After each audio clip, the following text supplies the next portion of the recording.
another body chamber, new executive body formation. Aduna, ayana, ujioji playliba body asi president amoina,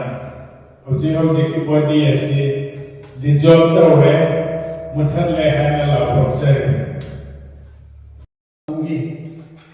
Jadi kamu sudah bila berpai pun tu kai pun berceri. Orang kita macam kui naik kui di nau, Faruk na presiden mana biduna lakal bahasa sana si, yang na kui yo ini yang malu iba sana mana ni hai ni loh se, ibu kot pagamari ni iba. Kung naman amasung sa ito kung sige ba ayusin ko ito. Kasi ayun na chawla ba dahil kasi mayam na sinabi rin. Kasi pay mayam di cooperation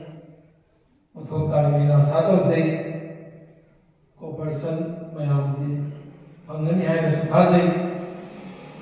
Yung mga dati na lang iba'y pwede awat pagi awat pengaku itu adalah ibadah apa sih nasi kaya bukan semua nasi apa apel semua tak melihat atau ham saja. Ikut di samaj sida nasi bau pada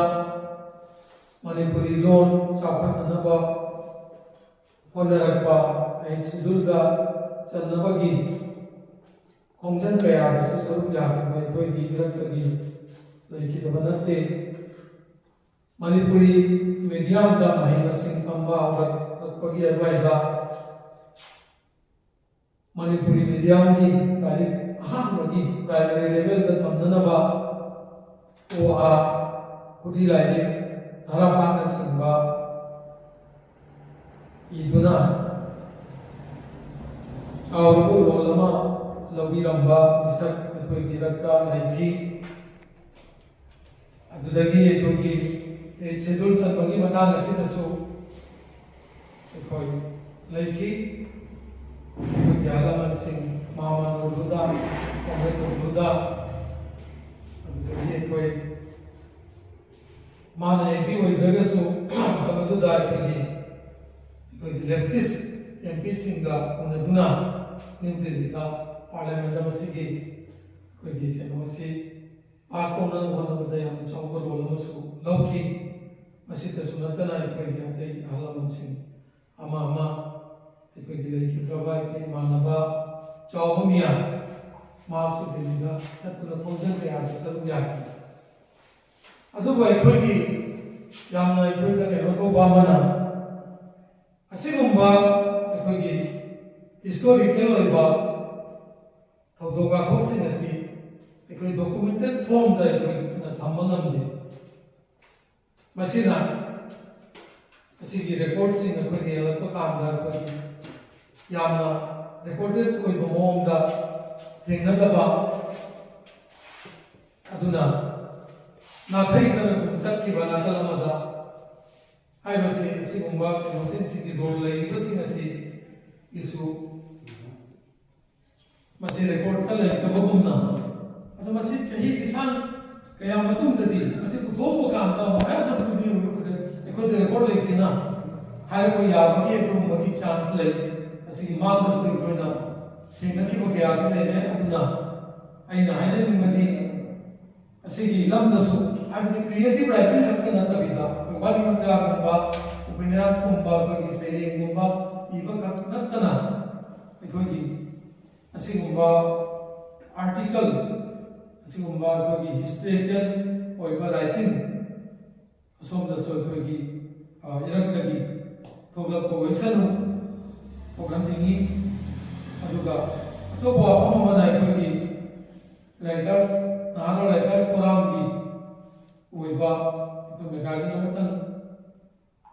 introduce ko yabra masih sumaya minukum dai na tamjari sahi da mukha tu moirasu andira kakang moirasu Aduh, apa taragadi ekogi naharul sing nauna macin kung kalagli ba ay basing ꯃꯈꯣꯏꯒꯤ ꯈꯨꯗꯣꯜꯁꯤꯡ ꯑꯩꯈꯣꯏꯅ ꯐꯣꯡꯗꯣꯛꯄ ꯉꯝꯒꯅꯤ ꯑꯗꯨꯒ ꯂꯣꯏꯅꯅ ꯑꯩꯈꯣꯏꯒꯤ ꯑꯏꯕ ꯂꯥꯏꯔꯤꯛ ꯑꯣꯏꯅꯗꯤ ꯐꯣꯡꯗꯣꯛꯇ꯭ꯔꯤꯕ ꯑꯏꯕ ꯀꯌꯥꯁꯨ ꯂꯩꯔꯤ ꯑꯩꯈꯣꯏꯒꯤ ꯏꯔꯛꯇ ꯃꯤꯡ ꯑꯣꯏꯅ ꯄꯜꯂꯕꯗ ꯑꯩꯈꯣꯏꯒꯤ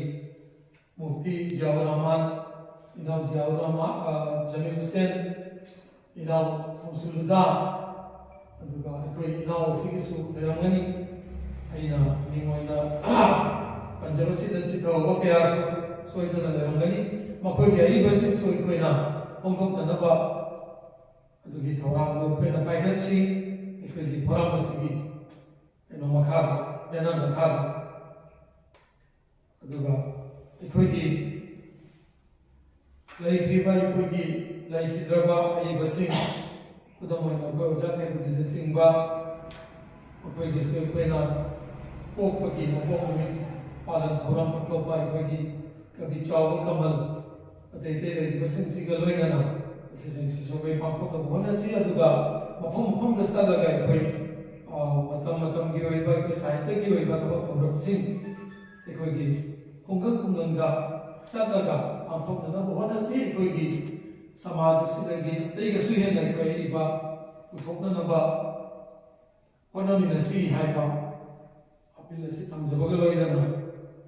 अꯩꯒꯤ ꯇꯦꯟꯇꯛꯅ ꯊꯝꯕ ꯋꯥꯐꯝ ꯑꯁꯤ ꯑꯩ ꯃꯇꯥꯡ ꯑꯁꯤꯗ ꯂꯣꯏꯁꯤꯟꯖꯔꯤ ꯃꯁꯤꯒꯤ ꯌꯥꯝꯅ ꯆꯤꯡ ꯂꯦꯝꯂꯕ ꯃꯐꯝ ꯑꯁꯤꯒꯤ ꯃꯤꯐꯝꯕꯨ ꯑꯣꯏꯕꯤꯔꯤꯕ ꯑꯣꯖꯥ ꯏꯕꯨꯡꯉꯣ ꯉꯁꯤꯒꯤ ꯀꯥꯡꯂꯨꯞ ꯑꯁꯤꯒꯤ ꯊꯧ ꯄꯨꯕꯤꯒꯗꯕ ꯃꯔꯨꯞ ꯃꯄꯥꯡꯁꯤꯡ ꯑꯣꯖꯥꯁꯤꯡ amadi ichil nausing sahitagi lam asida aikoina pamjeruba moina nasi jangsilagiba lambi asida tasengna angondasu yamna thajabidana lamasi nabiribasi tasengma yamna nungaijaba mofawi adu akiba masukha akiba khawi basina aingoda thajana khamduna pirakba daidasi ai isana kaya na pangthok ngambadabugi haibabugi akiba maramni aikoina hojikta sahitya hairaga mapandagi uribasi aikoina manunda changsiluragadi inkhang tumbo mata baraba lambi na pikthale इनको तुमको माता मेरा बलबी नबी खले है बदी इनको ने चंसी लुबा लंबी सिदा आवा बले लंथुम योगी अंगांग बले है मरदी नसी आई की मांगा वाफों थमीरा बवजाना ताकपीरी रगी लुबसी की अनवा जर्नल लमा पुपसी है बदी मतांगा वजाना जर्नल पुपकी वाफों सी बलग बमतम दाई मांगो तू क्या उजुदे Ramli masigi tasengba experience asi ikoina nasigi bifam mabugoy bi bawazaga kunna kabag sumina batanja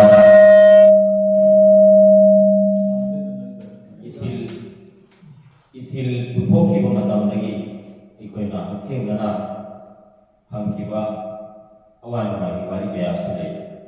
aduna masi yamna nungaigedaba abaksi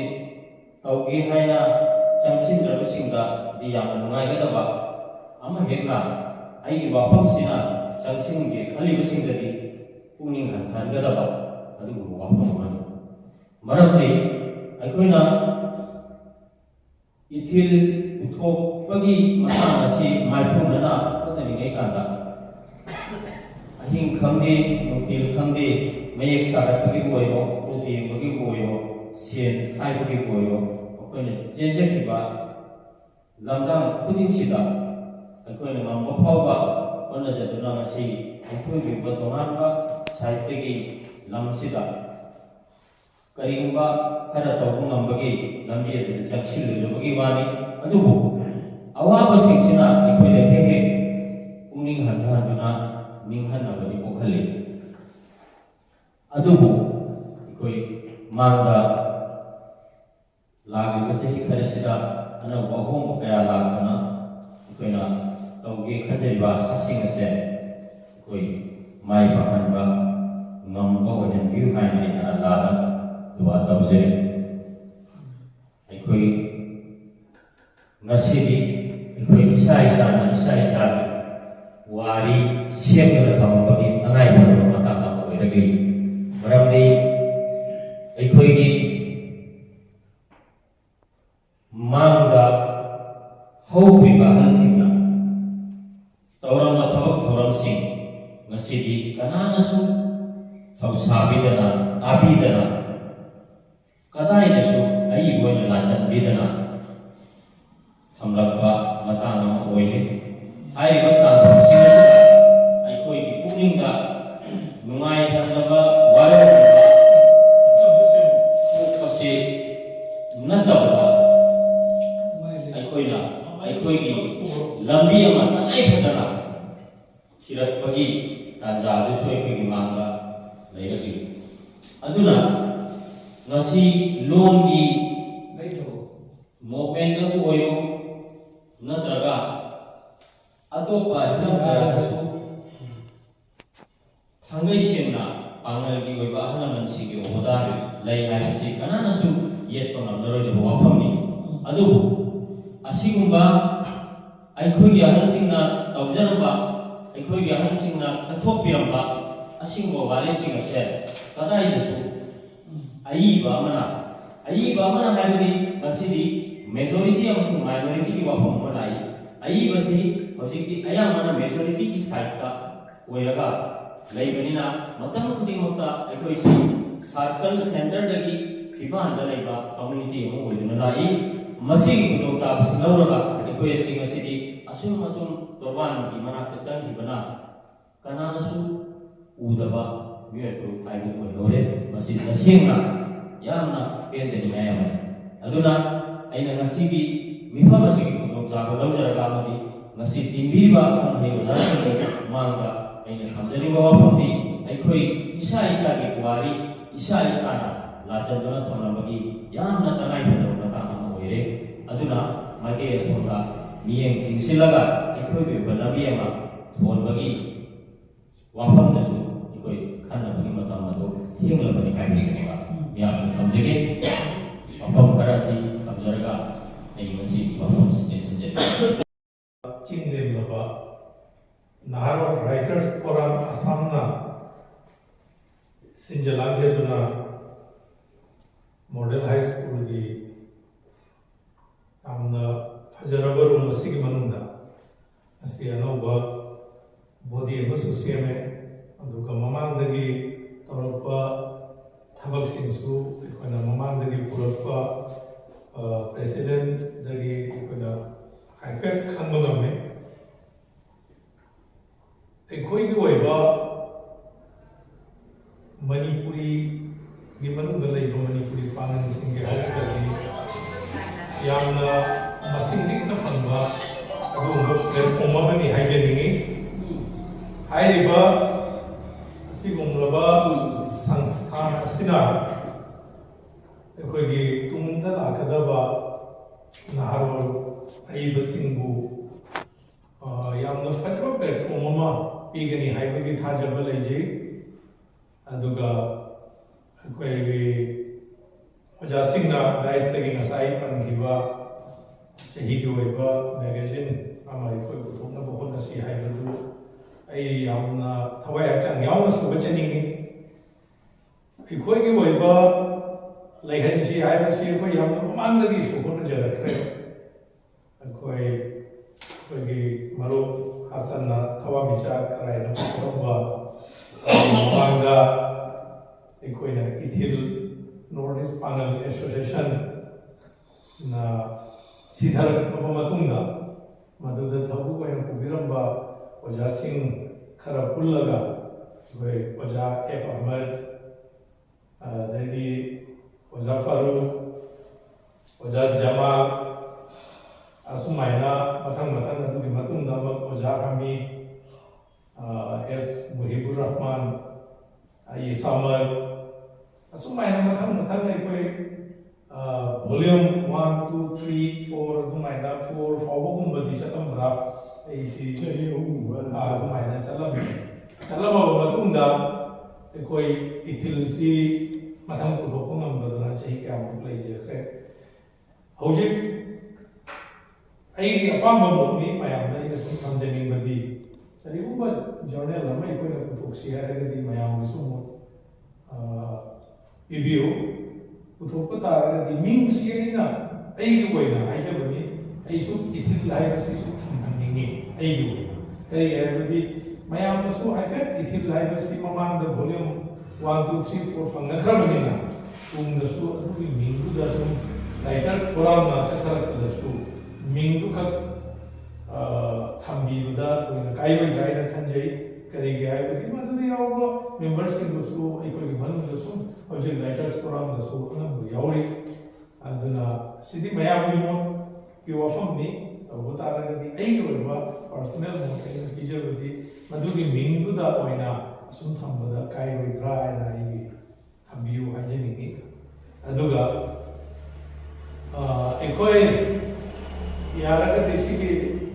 program sigumasi aikoi chahida fixed oina program ani ma huma mai ko na kun namada salaga kun hum kharada ko na tawina ragadi ko ano ba i busing ne ko ko pada kudong sa ko ko ne haje masi haje ni ano bo odi si yang thajara ko kani hai bagi haje ko thamjara ka asigi matang sida ai ge baya simatang ko Assalamualaikum nasigi Nahar Writers Forum Assamna Sinlanduna nasigi amna mabaleyaba ibugi ano bodi ama semri kabag hauti ko na bodi semre amasu ahan matada nasigi ibugi jirba ke lapirba saitabun sibiba amasu